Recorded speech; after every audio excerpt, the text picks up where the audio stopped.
It was a crisp autumn morning when a group of wilderness explorers set out on an adventure deep in the heart of the Cascade Mountains in Washington state. Their goal was to document the region's untouched beauty: forests full of towering Douglas firs, misty valleys, and wild streams that wound through the land.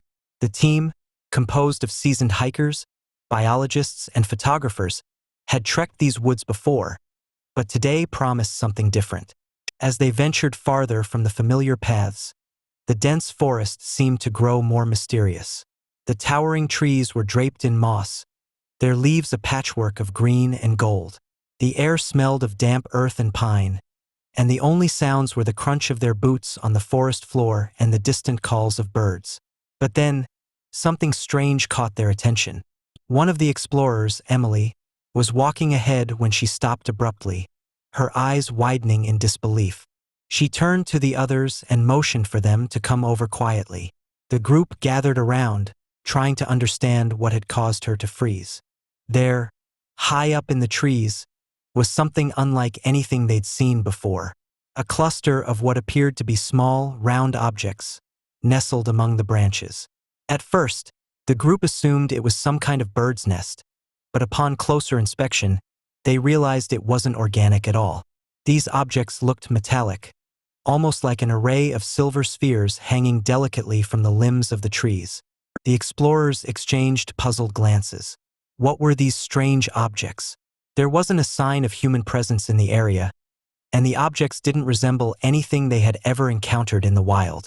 They debated whether it could be an abandoned camping equipment, an art installation, or some kind of natural phenomenon they just hadn't seen before.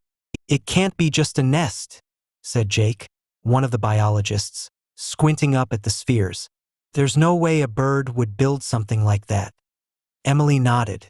"But they're definitely suspended in the branches, as if something's deliberately placed them there. What do you think it is?" As they stood there, one of the spheres seemed to shift, swaying gently with the breeze. The explorers gasped, and in that moment, something even stranger happened. The metallic spheres started to emit a soft, humming noise, a sound that wasn't loud but was unmistakably there. The forest seemed to hold its breath as the explorers exchanged confused looks. Without warning, a flurry of motion exploded from the trees. A shadow darted across the group's path, an animal but not any creature they were familiar with.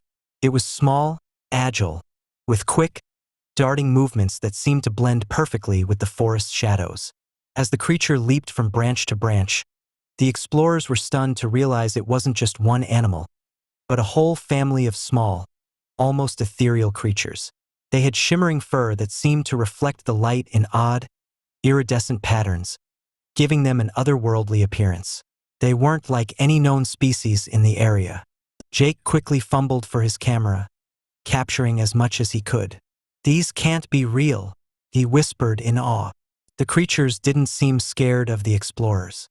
Instead, they playfully hopped from tree to tree, interacting with the metallic spheres as if they were part of the environment. At one point, one of the creatures nuzzled a sphere, causing it to emit a bright flash of light before it returned to its original position in the tree. The group stood in stunned silence, their minds racing to comprehend what they were witnessing. These creatures didn't fit into any biological category. They weren't animals they had studied or encountered before. And the objects in the trees, were they part of some ancient ritual, a hidden ecosystem, or perhaps something else entirely? As the light faded and the creatures disappeared into the canopy, the explorers stood there, still in shock. They had discovered something completely unexpected, an entirely new species, interacting with an unknown set of objects that seemed both magical and mechanical at the same time. In the days that followed, the team reported their discovery to local wildlife authorities and began to piece together what they had experienced. But no matter how much they researched, no explanation could fully account for what they had seen that day. For the explorers, one thing was certain. They had witnessed something extraordinary, something that changed their perception of the wilderness forever. The forest, it seemed, held far more mysteries than they could have ever imagined, and they had only scratched the surface. Thanks for watching the video. Subscribe for more interesting videos, like and share this video. Have a nice day.